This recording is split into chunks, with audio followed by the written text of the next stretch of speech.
Another guest here with me in the journey of entrepreneurship. The illusion of security in corporate America baffles me. When you're not in the right environment, you feel broken and you feel like something's wrong. That's not necessarily true. My parents let us borrow $5,000. We paid that back eventually. You're down one day, you're through the roof the next, and you have to ride the wave. For me, success is being happy, being content. I can leave, I can close my calendar for the day, I'll do something with my children. If you want it bad enough, you can do it. This is a game I'm in. This is the game.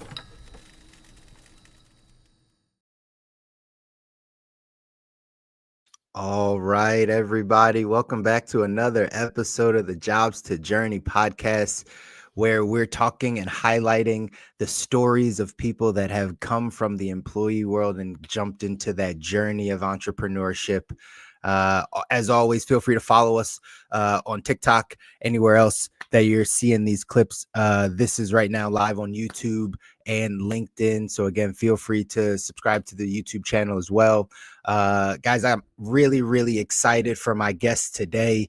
It's always inspiring to be able to interview people that you look up to, that have kind of paved the way, and you get a chance to now kind of follow in their footsteps a little bit and take information from them. And that's this gentleman today.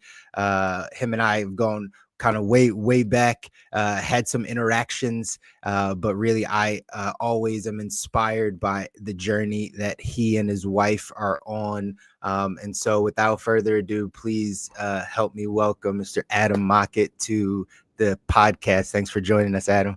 Thank you, Chris. Absolutely, man. I appreciate you taking some time today. I know we're all busy. We got lots of stuff happening, but I wanted to take this opportunity to just get a chance to share your story, share your journey. You and your wife have had an incredible journey, beautiful family, thriving business, all the things. And I think it's important for people to be able to take some lessons from you and hear some good stuff. All right. Sounds good. Good, man. Take me all the way back. Let's start at the origin story. Little Adam, where'd you grow up? What was the family life like? Take me back. All right. Well, I am one of 5 kids. I grew up in Southern California, Torrance, California. And when I was about 5 years old, my dad got addicted to drugs. And so we struggled a lot. On top of that, you can't see it on YouTube, but I can't use this hand. This hand doesn't work.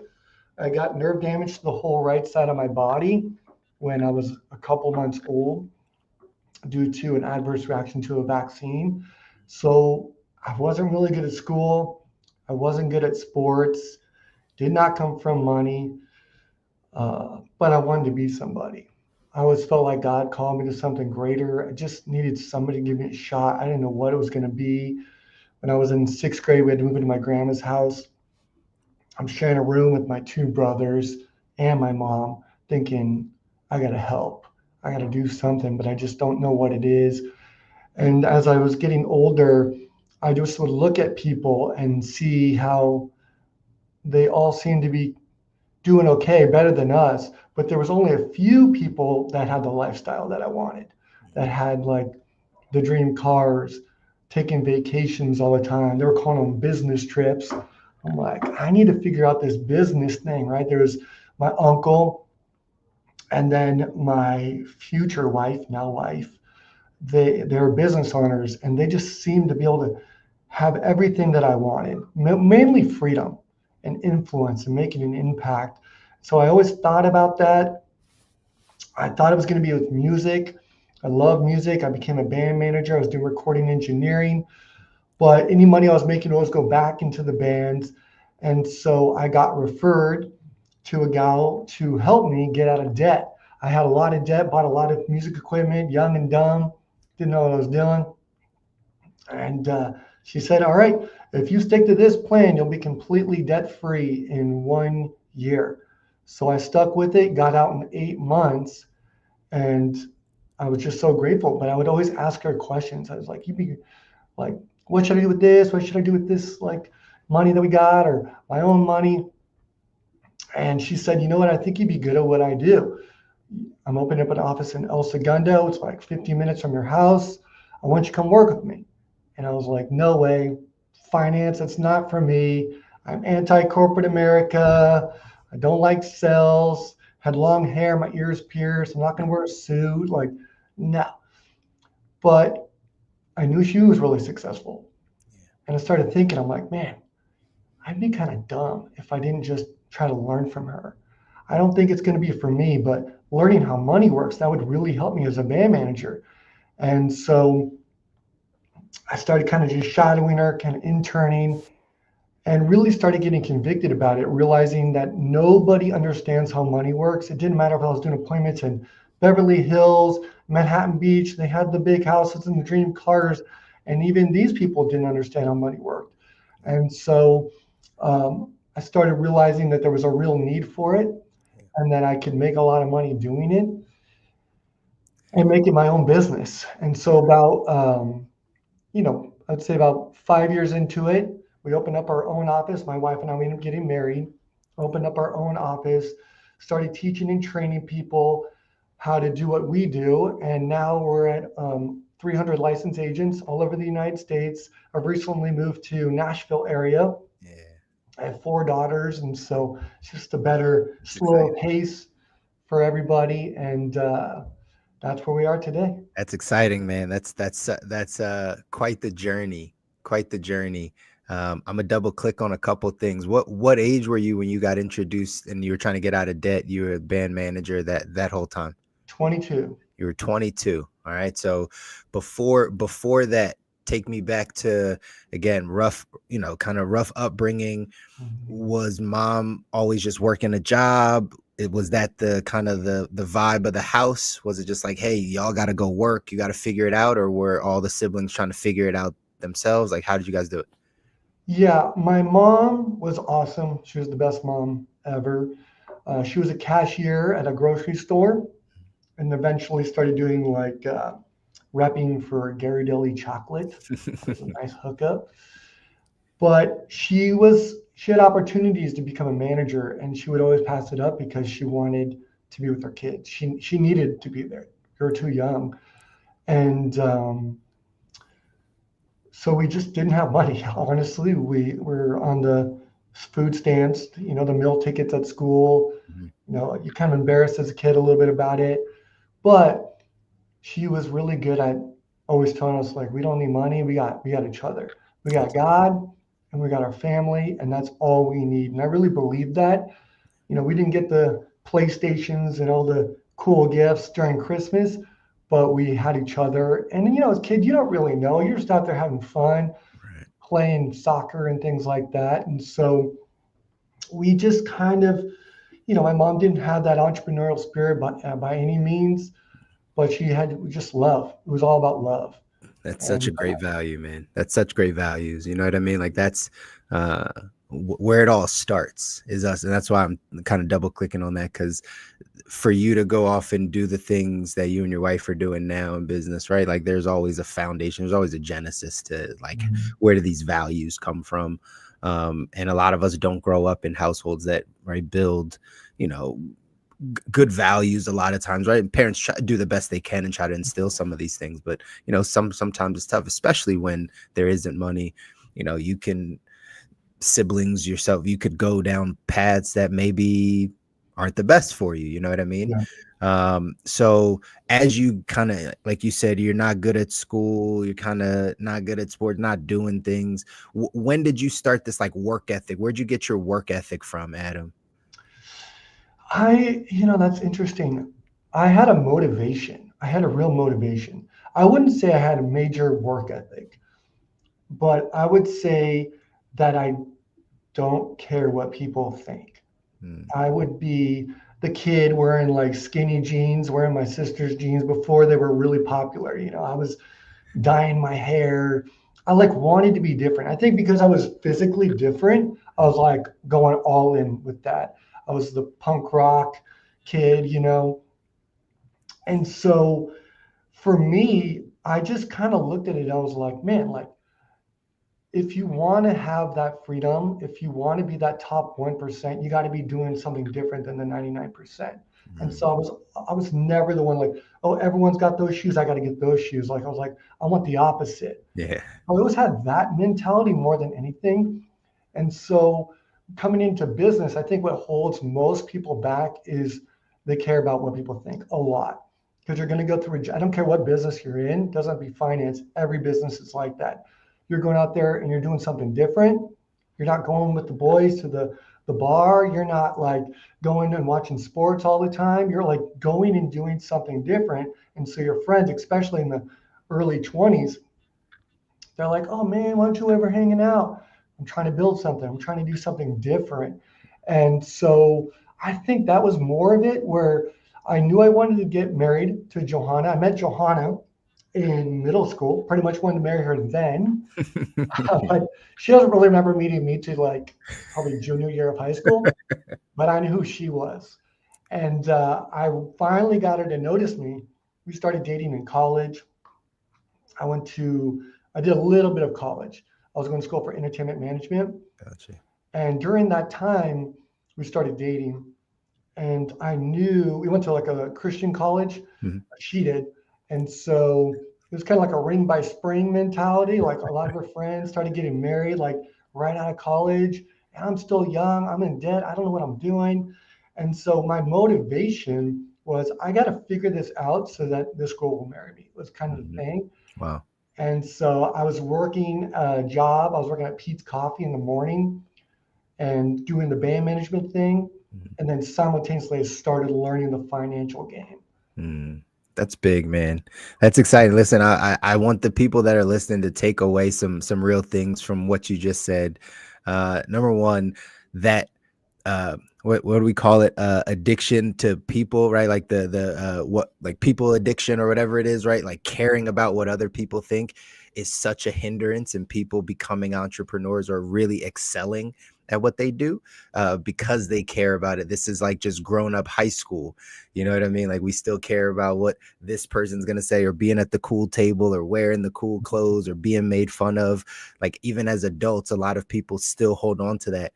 And it's exciting to see and hear that like you've been that way the entire time. Like you were always against the system. You were always on your own doing your thing. That mindset that you had translated and allowed you to build what you're building now in business because you never had that approval of others addiction that many people do have. And for everybody that's listening, if that is already you, if you're the person that's like, yeah, I don't care what so-and-so has, or I'm not trying to keep up with the Joneses, you are ripe for being an entrepreneur, because that's what we do. We go against the grain all the time. Every single time friends and family say, go this way, we're like, yeah, well, we're going to go this way. Yeah. So definitely, again, huge takeaway from that. Yeah. But I will do say you still have to have the work ethic. You have for to sure. Keep moving forward. You got to keep like consistency, I think, is more than anything, and believing what you're doing and knowing why you're doing it. I had a big why. That was it. Yeah, that was the other thing I was going to double click on is the why. Even just you identifying marrying Johanna, and like your motivation was like, I want to marry her, so I need to get a ring. So I'm going to go do what I need to do, work at Pete's Coffee, whatever else I need to do in order to make that happen. Same thing in business, same thing as an entrepreneur. The goal is what's most important, right? Like the outcome, the vision, the thing we're trying to build, we're willing to go through the things we need to go through, the disciplines, the execution, right? All the stuff, the sacrifice in order to get the outcome. Again, those two things, I want people that are listening to like really pick up on that, because that part's important. Both sides of those, being able to go away from the status quo, from the normalcy of the employee mind, and then also having motivation to go off and make your dreams a reality, you know? Amen. Huge stuff. So again, let's keep walking through the journey a little bit. So now you're 22, you're kind of, you know, in the did you already marry Johanna at 22, or where were you in that? No, I started in business. I was about 23 years old. Okay. And then I took that whole year to save up and try to get a wedding ring and try to learn the business a little bit. Got you. So first year in business, how'd it feel? Now you're in like a gold. I already know where you're going with it. Exactly. Talk about it, brother. So naturally, like I said, so not only when I say I'm not good at school, I had dyslexia. I was actually in a resource program, had to go to the special classes for things like that. I was always really good at math for some reason, but super bad at like English and other things, and then major ADD. So just school wasn't for me. I was not designed to do like the typical schooling, but I think it did service me in the sense of everything I'm talking about. I'm like, I don't want the normal. I don't want the average. I don't want to struggle. I don't want a normal job. I want to live the dream. I want to make an impact. I want to have influence. And so coming into business, it was very, very hard. There was a lot of stuff I had to learn. You think finance, I'm like, oh, okay, I'm good at math. It's not a lot of math. It really isn't. It was, you have to get a lot of licenses. You got to get your state licenses, security licenses, right, as you know. And so I struggled with that. I failed every license many, many times. Failed the first one 3 times, failed the Series 6 3 times, and then you have to wait like a year or something to get it, to retake it. So this whole time, I'm not making any money, 0 money. So I'm keeping the job at the coffee shop. I'm still trying to do the band management thing, but I'm not making money. But I had a long-term vision. I started seeing what was possible. I started looking at people that were in our industry, and they were making, 6, 7 figures, and there was nothing that special about them. They were hardworking. They were good communicators, maybe. They cared about people, and I was like, I can do all that. I just got to pass this stupid freaking test. And so I took that whole time. So I ended up dropping out of college because I was going to school for entertainment management. I'm like, I don't want to do that anymore. I want to do this. And so I was like, kind of looked at it as school. I'm like, this is a learning time. I'm taking my credentials, whatever. I'm just getting it all done. That by the time I finally got my licenses, then it was like, boom, game on, let's go. And then it just started rocking for me. But what caused you not to quit, Adam? Because again, most people would have, I got dyslexia, I'm challenged, take it twice, this is not for me. What caused that? I think because everything in my life was hard. Learning to tie my shoes was hard. My younger brothers learned to ride their bike before me. Just basic stuff was hard for me. So coming into business, when somebody said no to me, or when somebody discouraged me, I'm like, okay, heard no my entire life. Couldn't afford to buy things. I only heard no. My mom did believe in me. She said, you can do whatever you want. Whatever you want to do, you can do. I believe in you. But also, I'm sitting on the bench on the soccer field. I'm sitting in the dugout on the baseball team. I am not a winner. Right? I'm just perseverance, keep going. But I found that if you just keep going, if you don't quit, you can achieve anything. Johanna, I've been trying to marry the girl since middle school. And this girl is the girl that every guy wanted. All the, successful guys, the pastor's, son wanted to marry. She's beautiful. Her parents have money. And I'm just this special needs kid. I'm not going through all this struggle stuff. And now I was just one day, I'm going to get her. One day, I'm going to get her. And then I did. And so I kind of same thing. I eventually learned how to tie my shoe. I eventually learned how to ride my bike. I eventually passed the licenses. Everything was just harder for me. And so when things got hard, and it was hard, I just knew eventually I'd figure it out. Yeah, that's, again, such a testament to your mindset. Again, a lot of this, and we know a lot of this is just mindset. It's just how you're thinking about things, that perseverance, that never give up attitude, that the vision is bigger than the current pain that I'm going through. All those things, again, sounds like you've had a lot of those things already instilled in you. It's just, it got a chance to now flourish and kind of come out now that you're fully in business. You know what I mean? Mm-hmm. So again, to everybody listening, that's just another testament of you have that kind of tenacity that I'm not going to give up. You're ripe for being an entrepreneur. You're ripe for it, because a lot of people don't have that, you know? And they're just, most people I find, they just believe the lies. They just believe the lies that they can't do it, that other people say things and they are negative and they believe it. But it literally, like you said, 90% of it, I would say, is mindset in anything. That's so true. That's so true. So first year is a struggle, but you had some of the grit. You had First some of the 3 stuff. years were struggle, I would say. First 3 years. First 3 years, a struggle bus on building the business. Mm-hmm. Then what did it feel like to get over the hump? Was there an over the hump moment where you got confidence? Talk about that.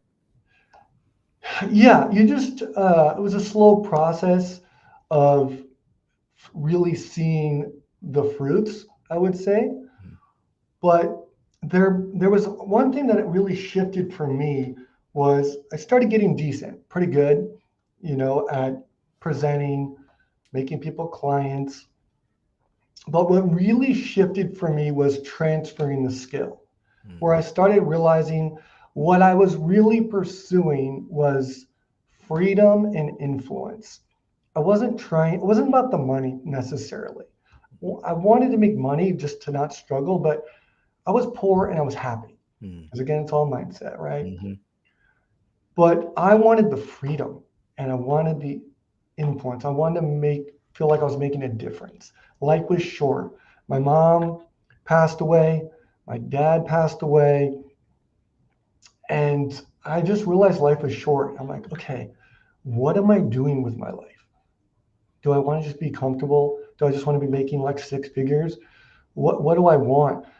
And so once I made the shift of making it about other people and transferring the skill, now spending I would say at this point, probably about 5 to 7 years of just kind of building it up, getting to 6 figures, which was still pretty awesome for me coming from no money. Right. But let's be real, making $100,000, especially living in California, you're still broke. And that was when everything changed for me, from just being able to like teaching a man how to fish instead of giving him the fish mentality. It's huge. That's huge. How much time were you putting into the business during this time? Full-time job type thing? Yeah, I left Pete's, kind of faded out of Pete's Coffee and was full-time about 3 years into it. Okay. Got to about 6 figures. And then at the 7th year mark, I would say, is when it really started to explode. Then I went from 200,000, then I went to 300,000, then 400,000, then 500,000, and just kept growing after that point. That's huge. That's huge.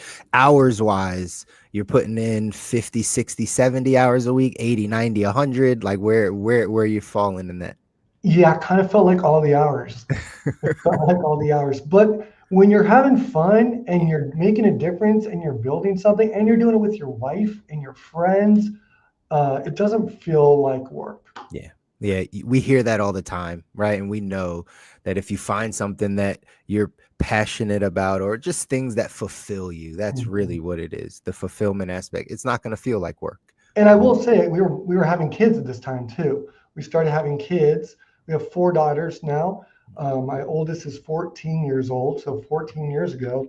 So this was all while having kids. So when I say all the hours, we still are having our kids. They were at the office with us. We were still going to the park and going to the beach and doing things. But it's just a mindset. It's all a mindset. Like when I'm out at the beach, am I prospecting somebody? Am I thinking about business? Am I dreaming with my wife? It's an all-time thing. Yeah, that's important. Talk about that, being in business with your spouse. Some people say it's a blessing. Some people can't, say they could never do it. How do you and Johanna work? Yeah, most people don't know until they do it. I would say it's absolutely a blessing. It's the greatest thing ever, because instead of just working, you're with your best friend. But you have to find your gifts. Me and Johanna are completely different. We have different gifts, different strengths. And so you kind of have to find what works so you can build the business, because most businesses, it's not just one thing, right? There's many things you have to do. And so just finding those different gifts and different strengths, I would say, is very important, but you don't really know what that is until you get into it. And we both kind of learned everything and then started finding our lanes. Yeah, it's same thing for Zara and I, right? Like we're still finding our lanes. I'll be honest, right? Like because we're constantly growing and evolving and new things are popping up. Our roles are constantly changing in the business. But that is one of the blessings, right? I'm on your page, right? I believe it's a blessing to be able to work with your spouse. You guys have a similar goal, similar dream, know where you're headed, building something together. And then at the same time, you get a chance to kind of play off of each other and work towards each other's strengths. And man, it's an exciting thing. Some people never figure it out, right? Some people never figure out how to do it. But when you can make it happen, it's super exciting. And again, your business flourishes because both of you are headed in the same direction, you know? Yeah. With the kids, how does that come in? Do y'all split time? Do y'all just like kind of both hands on deck, still playing strengths, weaknesses? How do you do it? Yeah. So 14 years ago, nothing was on Zoom. Nothing was virtual. Everything was in person. We were meeting with clients either in the office or we would actually drive to their lot. So we had one thing I didn't mention, 5 years into it, when we opened up our office, that was a huge, huge deal. We basically went to like $50,000 in debt to open up an office. 3,000 square feet, had to get all the chairs, had to get all the computers, everything. It was a huge deal while having our first baby. Very, very scary, very stressful. But we had to make it work. We had to make it work because we were putting everything into it. So we had this back office or like storage unit, basically storage part. And we just put the pack and play back there. And we had the baby monitor going and we had our offices and we were boom, meeting with people. And then how we worked it was when the baby was really young, Johanna would be with the baby all day long. And then she would pump bottles. And then I would come home at nighttime, like early night, you know, like around like 5 or something. And then she would actually go out and meet with clients in the evenings. And she loved that. I mean, she's that type of person. She's a great mom, but she doesn't want to just be a mom. She's just very gifted. You got to get her on the pod for sure. For sure. Because we're totally different. But she loved it because she could be with people, with adults, have real conversations and feel like she was growing. And then that's what we would do. Every baby, we've had 4. That's how we would do it. I'd be there during the day. She's tag team, boom, go out at nighttime. And it really worked for us at that time. That's huge. And then she was making phone calls, calling the team, calling whatever she had to do at home when the baby's taking naps or having the baby Bjorn taking walks and on the phone. Did you pick your wife because she was ambitious? Did you know she was ambitious? Did that just develop?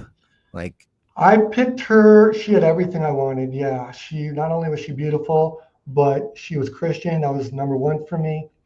And she was very driven. She was a competitive dancer.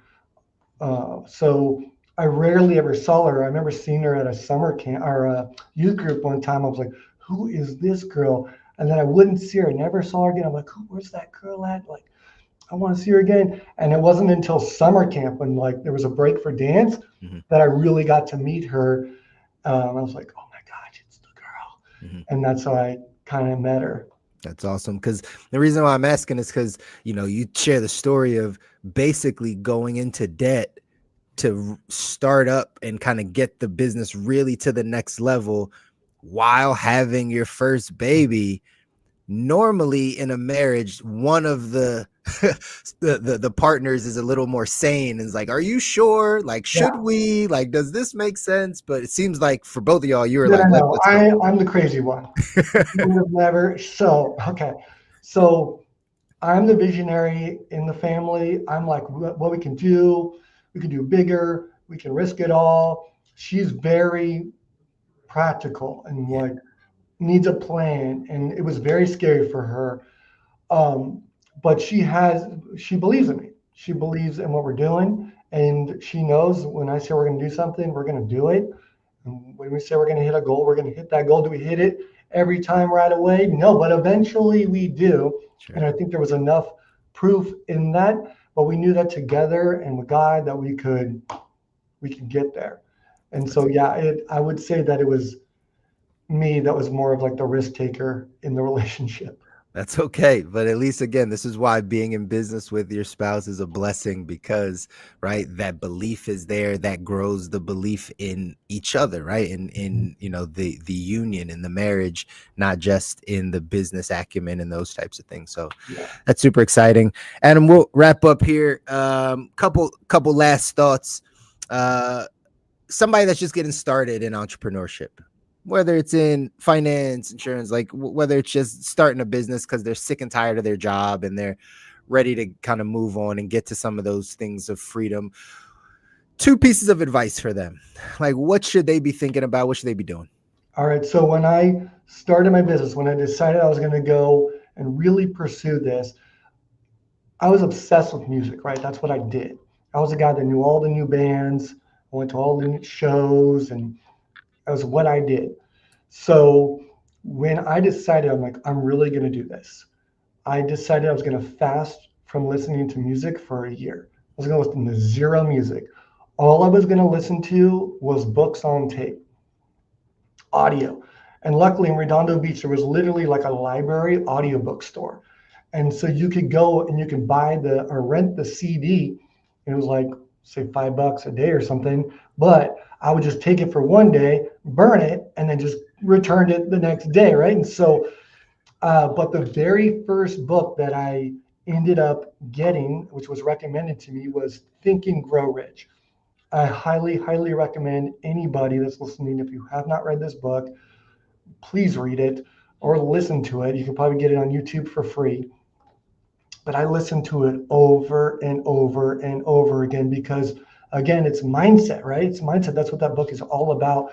I have it memorized from listening to, so this is like, 17 years ago now. My brother and I matriculated to Georgetown, intended to become a lawyer, but I didn't have any money, and I promise I could literally just do the whole book. But I needed to brainwash myself to think like a rich person, because I wasn't, and nobody I knew was, right? And so that was huge. So my first advice is you gotta just, it's so easy now. There's so many resources, but you can literally hang out with the most successful people in the world. You can, Thomas Edison or Abraham Lincoln, like there's books on this stuff, and you can just train your brain to start thinking differently. So that's number 1. And then podcasts, things like this, huge. Number 2 is associations.